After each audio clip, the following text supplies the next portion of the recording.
Hello प्यारे बच्चों, ये है हमारी गणित की वर्कशीट संख्या 2 और दिनांक 15 सितंबर 2020 को करनी है। और ये हमारी कक्षा 7वीं के बच्चों के लिए है। सभी विद्यार्थी अपना नाम लिखेंगे, अपने कक्षा अध्यापक का नाम लिखेंगे और साथ ही बेटा अपना रोल नंबर और स्टूडेंट आईडी ज़रूर डालिए। उससे आपके जो मैम हैं उनको आपका काम पहचानना बहुत आसान हो जाएगा, क्योंकि जो बच्चे एक ही नाम के जब 2 बच्चे होते हैं तो पहचानना मुश्किल हो जाता है कि ये किसका काम है। अब देखिए, आंकड़ों का संग्रह है। यहाँ पर आज हमारी जो वर्कशीट है वो आंकड़ों के संग्रह पर निर्धारित है। अब देखिए, आंकड़े क्या होते हैं, हमने पिछली वर्कशीट में पढ़ा था। आंकड़े तथ्यों का एक संग्रह है, जैसे कि संख्या, शब्द, माप, अवलोकन या चीज़ों का विवरण। अब देखिए, अब यदि हम अपने मित्रों की रुचि किसी विषय में उनके अंक, उनकी पसंद की पोशाक, प्रिय खेल या किसी महीने में उनका जन्मदिन आता है जानना चाहते हैं, तो हम अपनी ज़रूरत अनुसार विशेष जानकारी के आंकड़ों का संग्रह कर सकते हैं। देखिए,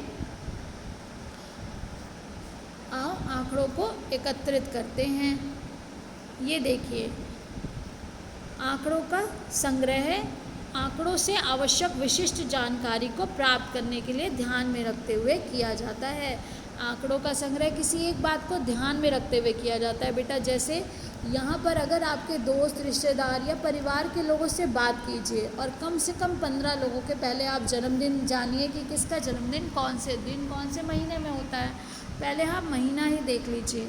अब आपने जब महीने से अब सबका देखा तो आप एक तालिका में इस तरह से इस एक्टिविटी को कर सकते हैं कि जनवरी में कितने व्यक्तियों का जन्मदिन है, फरवरी में कितने हैं, मार्च में कितने हैं, अप्रैल में, मई में। इस तरह से आप सभी महीनों का लिख सकते हैं कि किस महीने में कितने जन्मदिन है। और हमें कुल पता है 15, कम से कम 15, आप हो सकता है 20, 25, जितने लोगों का चाहें आप उतने लोगों का ये पहले अपने आंकड़े इकट्ठे करिए और फिर उनको इस तरह से आप उन आंकड़ों को किसी ना किसी एक तथ्य पर लेकर बेटा उनको फिर आप अवलोकन करते हैं, उनका निरीक्षण करते हैं और उनका संग्रह जब आपने इकट्ठा कर लिया, आंकड़ों को इकट्ठा किया कितने लोगों का जन्मदिन है, उसके बाद आप उसे इसमें उनका विवरण लिखते हैं। जैसे आपके लिए ये उदाहरण दिया गया बेटा, आप ही की कक्षा में यदि 20 छात्रों से पूछा गया कि 20 छात्रों को किसको लिखना, किसको पढ़ना, किसको गायन यानी कि सिंगिंग पसंद है। यहाँ पर R से रीडिंग यानी कि पढ़ना, W से लिखना और S से गायन को रिप्रेजेंट किया यानी कि दिखाया, दर्शाया गया है। तो बेटा सब ने अपना बता दिया। इस तरह से बच्चे जैसे बोलते हैं मुझे पढ़ना पसंद है, मुझे लिखना पसंद है, मुझे गाना गाना पसंद है। फिर हमने इन दिए गए आंकड़ों को इस तरह से इनका संग्रह करने के बाद उनका विवरण इस तरह से उसे अरेंज करके लिखा कि यहाँ पर हमने रुचि लिख ली कि पढ़ना किसको पसंद है, लिखना किसको पसंद है, गायन किसको पसंद है, और छात्रों की संख्या लिख दी। तो कितने बच्चे हैं जिनको पढ़ना पसंद है 6, और कितने बच्चे हैं जिनको लिखना पसंद है 5, और कितने बच्चे हैं 9 जिनको गाना पसंद है। बेटा एक चीज़ आप याद रखेंगे, आपका पहचानने का तरीका कि आप इन सबको यदि जमा करेंगे तो आपने जिन बच्चों से, कुल जितने बच्चों से पूछा था, ये आपके कुल के बराबर होना चाहिए। कुल संख्या यहाँ पर आप मैच ज़रूर करेंगे। कई बार बच्चे आप इन आंकड़ों को देखकर बार बार R, बार बार S, W आप गिनती करने में कई बार हमसे भी भूल हो जाती है। तो उसको जांचने का तरीका क्या है कि जो ये हमारा कुल है, कुल संख्या है, यहाँ पर ये कुल मैच होगा, क्योंकि यही तो बच्चे हैं, कुल बच्चों से ही तो हमने पूछा, तो यहाँ 20 आना है।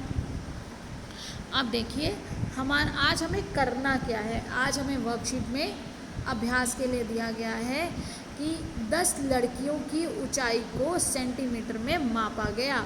जब 10 लड़कियों की ऊंचाई को सेंटीमीटर में मापा गया तो ये ऊंचाई आई उनकी।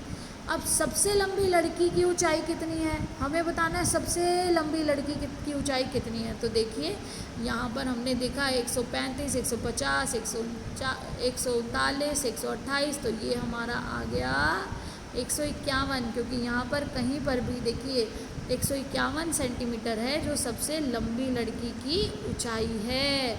उसके बाद देखिए सबसे छोटी लड़की की ऊंचाई कितनी है, तो सबसे छोटी लड़की की ऊंचाई देखिए, यहाँ पर देखिए, यहाँ हमारा है 128। तो 128 क्या है, क्योंकि 128 से बड़ा है 132, 135, 139, 150, 146। तो हमारा सबसे छोटा है, सबसे छोटी है 128 सेंटीमीटर। अब बेटा, अब सबसे लंबी लड़की और सबसे छोटी लड़की की ऊंचाई को घटाइए। तो जब हम 151 में से 128 घटाएंगे तो बताइए क्या आएगा। जब 151 में से 128 को घटाया जाएगा तो वो हमें क्या मिलेगा, वो हमें परिसर मिलेगा, उसे हम परिसर कहते हैं। तो 151 में से 128 को घटाइए, 151 में से जब 128 को घटाएंगे तो देखिए 11 में से, यहाँ 11, इसमें से ये 4 हो गया, यहाँ 11 में से 8 जाएगा तो 3, और 11 में से 8 जाने पर 3, और 4 में से 2 जाएगा तो 2, और 1 से 1 शून्य।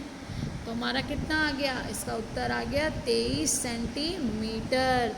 और बेटा इसको बोला जाता है, जब हम अधिकतम मान में से न्यूनतम मान को घटाते हैं तो इसको बोला जाता है रेंज या परिसर। तो यहाँ पर हमारा है रेंज या परिसर। और मैं आशा करती हूँ कि आप सभी बच्चों को ये समझ आ गया होगा अच्छे से। हमारे ये निष्कर्ष निकलता है कि हम अधिकतम मान या न्यूनतम मान कैसे निकालते हैं। आप सभी बच्चे इसी तरह से अपनी किताब में से बाकी प्रश्नों का भी अभ्यास करेंगे। और खुश रहिए बेटा, सीखते रहिए और समय पर अपना काम करके भेजिए। धन्यवाद।